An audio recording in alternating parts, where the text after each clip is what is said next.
अस्सलाम वालेकुम जी। क्या हाल है सबका? उम्मीद करता हूँ सब बिल्कुल खैरियत से होंगे। तो आज हमने स्टार्ट करना है अपना क्वेश्चन नंबर 2 एक्सरसाइज 1.2 का। ठीक है, तो उसकी सबसे पहले हम क्वेश्चन में देख लेते हैं वो क्या कहता है हमें। कहता है find the nature of roots. कि आपके पास जो उसने क्वाड्रेटिक इक्वेशंस दी हुई हैं, ठीक है, तो उनके आपने रूट्स की नेचर फाइंड करनी है and verify result by solving the equation. ठीक है, एंड वेरीफाई करना है जो आपके पास रिजल्ट आएगा किस तरह, जो आपको इक्वेशन दी होगी उसी को सॉल्व करके।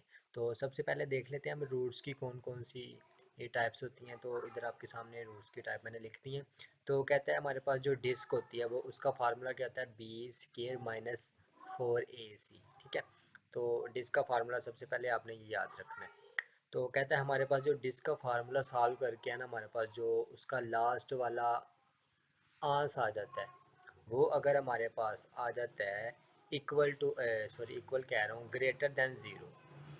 ग्रेटर देन ज़ीरो मतलब कि 1 2 3 4 5 6 7 अप टू सो वन। ठीक है, अगर हमारे पास ये आ जाता है एंड वो जो जवाब आता है वो एक परफेक्ट स्केयर होता है हमारे पास। मतलब कि परफेक्ट स्केयर आपको पता होता है कि अब 4 है तो ये हमारे पास परफेक्ट स्केयर है, क्योंकि इसको हम 2 की पावर 2 लिख सकते हैं। ठीक है, अगर हमारे पास 16 है तो ये परफेक्ट स्केयर है 4 की पावर 2।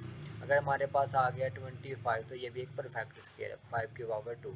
अगर हमारे पास 49 है तो ये भी परफेक्ट स्केयर है। ठीक है, इस तरह हम कहते इनको कहते हैं हम परफेक्ट स्केयर। तो कहता है इसका जो जवाब आता है हमारे पास, अगर हमारे पास greater than zero and perfect square आ जाता है तो हमारे पास रूट्स की जो टाइप होती हैं वो क्या कहते हैं, रैशनल, रियल एंड अनइक्वल। तो हमारे पास रूट्स की टाइप जो होती हैं वो रैशनल एंड अनइक्वल होती हैं। ठीक है, तो दूसरी टाइप में वो क्या कहते हैं कि कहते हैं अगर आपके पास वो डिस्क का जवाब ग्रेटर देन ज़ीरो तो आ जाए बट वो नॉट अ परफेक्ट स्केयर हो। अब not a perfect square for example इधर हमारे पास 5 है, ये हमारे पास परफेक्ट स्केयर नहीं है। 7 है, इधर हमारे पास ये परफेक्ट स्केयर नहीं है। ठीक है, अब 9 है, ये तो हमारे पास परफेक्ट स्केयर है ना, ये नहीं है। ठीक है, हमारे पास उसके बाद 10 है, ये भी एक परफेक्ट स्केयर नहीं है। 11 है, ये भी हमारे पास एक परफेक्ट स्केयर नहीं है। तो कहता है अगर हमारे पास परफेक्ट स्केयर नहीं आता तो उनकी रूट्स की टाइप क्या होती हैं, इरेशनल एंड अनइक्वल। ठीक है, तो उसके बाद थर्ड वन देखते हैं। तो हमारे पास कहते हैं अगर हमारे पास वो इक्वल टू ज़ीरो आ जाता है तो हम कहते हैं रैशनल। वो रूट्स की टाइप क्या है, रैशनल है एंड इक्वल है। ठीक है, तो लास्ट वन है, कहता है अगर अगर हमारे पास नेगेटिव जवाब आ जाता है, क्या आ जाता है, नेगेटिव जवाब आता है कि लेस देन ज़ीरो से। ठीक है, तो कहता है रूट्स जो होते हैं वो इमेजिनरी होते हैं। ठीक है, ये 4 टाइप्स के थे उसके पास रूट्स। तो अब हम क्वेश्चन सॉल्व करके अपने जवाब देखेंगे, उनको रिजल्ट बता देंगे कि हमारे पास किस टाइप के रूट्स आए हैं। अब आपके पास ये क्वेश्चन नंबर 1 दिया हुआ है, इसको हम सॉल्व करेंगे और देखेंगे इसकी कौन सी रूट्स हैं एंड इनको लास्ट में वेरीफाई भी करेंगे। तो आपको पता है जिसका फार्मूला आपके पास क्या होता है, सॉरी इधर सी आना। ठीक है, बी स्केयर माइनस 4ac। ठीक है, तो सबसे पहले आप क्या करेंगे कि ए बी की वैल्यू देखेंगे आपके पास कौन से होते हैं। ए की वैल्यू हमारे पास इधर 1 है एंड बी की वैल्यू इधर हमारे पास 23 है एंड सी की वैल्यू हमारे पास है 120। तो इसको सिंपल फार्मूले के अंदर पुट कर दें तो आपके पास इधर आ जाएगा 23 का स्केयर माइनस 4। ए की वैल्यू आपके पास 1 एंड सी की वैल्यू आपके पास 120। तो इसका स्केल लेते हो आपके पास क्या आता है, तो आपके पास आता है 529। तो इसको मल्टीप्लाई करें तो आपके पास इधर आ जाता है 480। तो इसको माइनस करके आपके पास जवाब आता है 49। ठीक है, तो अब आप देखें कि आपके पास जो फाइनल रिजल्ट आ गया है। ठीक है, सबसे पहली बात तो ये है कि ग्रेटर देन ज़ीरो है। ठीक है, एंड ये आप देखें कि एक कंप्लीटिंग स्केयर है, मतलब कि 7 का स्केयर क्या होता है 49। तो अगर हमारे पास ज़ीरो के इक्वल भी आ जाए, ज़ीरो से ग्रेटर भी आ जाए, कंप्लीटिंग स्केयर हो, ये फर्स्ट वाला रिजल्ट आप देखें कि हमारे पास ये इक्वल ग्रेटर देन ज़ीरो भी आ गया एंड परफेक्ट स्केयर भी आ गया। तो हमारे पास रिजल्ट कौन से होते थे, rational number, rational and unequal. तो आप क्या इनका रिजल्ट बता देंगे कि हमारे पास कौन से रूट्स हैं, ये रैशनल है एंड अनइक्वल है। ठीक है, और दूसरी चीज़ उसने क्या बताई हुई है कि आपने verify the result by solving the equation. आपने इक्वेशन को सॉल्व करके रिजल्ट को वेरीफाई भी करना है। तो वेरीफाई करने के लिए मैंने आप दोबारा क्वेश्चन लिख दिया है। तो आपने वेरीफाई कैसे करना है कि आपने आपके पास टू टाइप के सॉल्यूशन हैं इसके लिए। फर्स्ट तो आप इसको फैक्टराइजेशन की से भी सॉल्व कर सकते हैं, एंड सेकंड आप इसको क्वाड्रेटिक फार्मूला से भी सॉल्व कर लेते हैं। तो सबसे पहले मैं आपको बताता हूँ कि पहले फैक्टराइजेशन से सॉल्व किया करें, वो इजी भी है एंड शार्ट भी होता है। तो आपके पास क्या आना चाहिए, इधर 120 आना चाहिए दो ऐसे नंबर को मल्टीप्लाई करके, ठीक है। दो ऐसे नंबर को मल्टीप्लाई करके जिनको माइनस या प्लस करके आपके पास क्या जवाब आना चाहिए, 23। तो इधर एक छोटी सी मिस्टेक हो गई, अगर आप क्वेश्चन में देखें तो इधर माइनस का साइन है, ठीक है।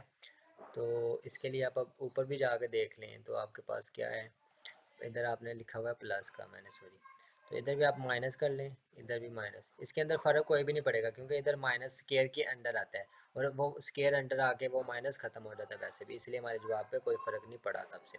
तो सिंपल हमने इधर क्या लिख लिया, माइनस लिख लिया। अब इसको सॉल्व कर लेते हैं। अब आपने दो पेयर बनाना है कि जिनको मल्टीप्लाई करके आपके पास क्या है 120 एंड माइनस करने के बाद आपके पास क्या है 23। तो आपने खुद प्रैक्टिस के लिए आपने पेयर बनाने होते हैं, बट मैं तो वीडियो बनाता हूँ इसलिए मैं जल्दी से जल्दी पेयर बना देता हूँ ताकि वीडियो ज़्यादा से ज़्यादा लंबी ना बने। तो अगर आप इधर -50 एंड -8 को मल्टीप्लाई करेंगे तो आपके पास क्या आ जाएगा, 120 एंड इनको माइनस करके 23 पे आ जाएगा। तो आपके पास क्या आ जाएगा, 8x² -15x -3x 8x and +120 equal to 0 आ गया आपके पास। तो अब आप सबको सिंपल इसका तरीका सॉल्व करने का, इधर से आप x कॉमन ले लेते हैं तो x -15, इधर -8 कॉमन लेंगे आपके पास अंदर। आपको पता है कि आप जब माइनस कॉमन लेते हैं तो आपके पास साइन चेंज होता है अंदर का, ठीक है। तो 8 15 ज़ार आपको पता है 180 150 होते हैं 120 होता है। तो इधर से वन ये वाली x-15 इधर कॉमन है, तो इधर आप कॉमन ले लें, इधर x-15। तो आपके पास पीछे बाकी क्या बच जाएगा, x-8 इक्वल टू 0। तो अब आपको पता है कि आपने फर्स्ट टाइम आपने लिख देना है उसको कि हमारे पास x-15 equal to 0 and second time आपने लिख देना है x-8 इक्वल टू 0। तो इसको देख लेते हैं, x equal to 15 and x equal to 8, हमारे पास ये रिज़ल्ट आ चुके हैं।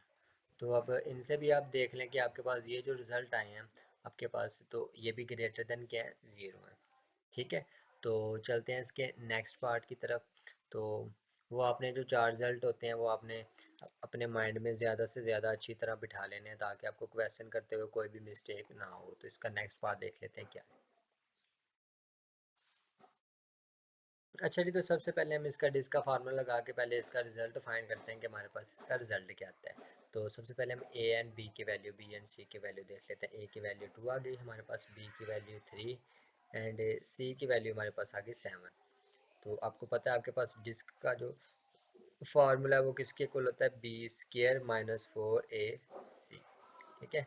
अब बी इधर हमारे पास 3 है, उसका आ गया स्केयर -4 आ गया, इधर हमारे पास ए क्या है 2 एंड सी हमारे पास इधर है 7। अब इसको सॉल्व करें तो 3 का स्केयर आपके पास होता है 9 एंड इसको सॉल्व करें तो आपके पास आ जाता है जी 56, ठीक है। तो इधर आपको आ जाता है -27। अच्छा जी, तो अब आपके पास जो रिज़ल्ट आया है वो क्या आया है, एक तो सबसे पहले आपके पास क्या आया है, लेस देन आ गया 0 से, ठीक है। तो फिर इसका क्या आएगा, अब आप रिज़ल्ट में देख लेते हैं। तो इसके जो रूट्स हैं वो आएंगे सबसे पहले इमेजिनरी एंड अनइक्वल, इसको रिज़ल्ट में से भी देख लेते हैं। तो इधर आपके पास रिज़ल्ट लिखे हुए हैं, तो इधर आप देख लें कि सबसे लास्ट वाला रिज़ल्ट है वो उसमें बता रहा है कि वो जब लेस देन 0 आ जाता है तो रिज़ल्ट क्या होते हैं, सबसे पहले तुम्हारे पास इमेजिनरी होते हैं तो अनइक्वल भी होते हैं। तो इधर हम देख लिख लेंगे, उसे बता देंगे द रूट्स आर। तो इधर हमारे पास रिजल्ट आ गए हैं जी, इमेजिनरी एंड अनइक्वल। अब हमने करना है इसको वेरीफाई, ठीक है। वेरीफाई करने के लिए आपको पता है कि आप इक्वेशन को दोबारा में लिखेंगे, उसको सॉल्व करके उसके जवाब निकालेंगे। तो इधर मैंने इक्वेशन लिख लिया, अभी इसको सिंपल आपने क्या सॉल्व कर लेना है। तो सबसे पहले आप फैक्टराइजेशन का देखें, अगर होती है तो हम क्वाड्रेटिक फार्मूला लगा लेते हैं। इस क्वेश्चन का मैंने काफ़ी ढूंढा है, इसकी फैक्टराइजेशन नहीं होती, तो इसके लिए हम क्या करेंगे, हम क्वाड्रेटिक फार्मूला लगा लेंगे। हमारे पास क्वाड्रेटिक फार्मूला क्या, -b plus minus √b² -4ac/2a, ठीक है। तो इसके अंदर वैल्यूज़ पुट कर दें यहाँ पर, -3 प्लस माइनस इधर आएगा आपके पास 3 का स्क्वायर एंड तो इधर आ जाएगा 2 ए की वैल्यू हमारे पास है 2। ठीक है, तो इसको सिंपलीफाई कर लेते हैं। अब हमारे पास तो क्या आ जाएगा -3 प्लस माइनस, अब अंदर वाले हिस्से को हमने पहले भी सॉल्व किया था, हमारे पास इधर 9 - 50 6 आ जाता था, इधर हमारे पास आ गया 4। तो इसको नेक्स्ट इधर भी सॉल्व कर लेते हैं, -3 प्लस माइनस अंडर रूट हमारे पास आ गया -47/4। ठीक है, अब आप इसको मज़ीद सॉल्व नहीं कर सकते, तो अब आपने वेरीफाई कर दिया बाय सॉल्विंग इक्वेशन के हमारे पास इधर रिजल्ट इधर भी क्या आ गया, माइनस का आ गया। तो आपने वेरीफाई करना था विद सॉल्विंग इक्वेशन, तो आपने वो भी वेरीफाई कर दिया। तो उम्मीद करता हूँ कि आपको ये 2 क्वेश्चन समझ आए होंगे। इसके नेक्स्ट वाले पार्ट जो है वो भी सेम टू सेम इसी तरह के हैं। ठीक है, अगर आप ये वाले 2 पार्ट इसकी अच्छी तरह समझ लेते हैं, अच्छी तरह प्रैक्टिस कर लेते हैं, तो 100% आपको कोई भी कन्फ्यूजन नहीं आएगी दूसरे पार्ट्स को सॉल्व करते हुए। तो आप ज़्यादा से ज़्यादा प्रैक्टिस करें एंड अपने आप को ज़्यादा से ज़्यादा लर्निंग करवाया करें। तो मिलते हैं अगली वीडियो में, तब तक के लिए अल्लाह हाफिज़।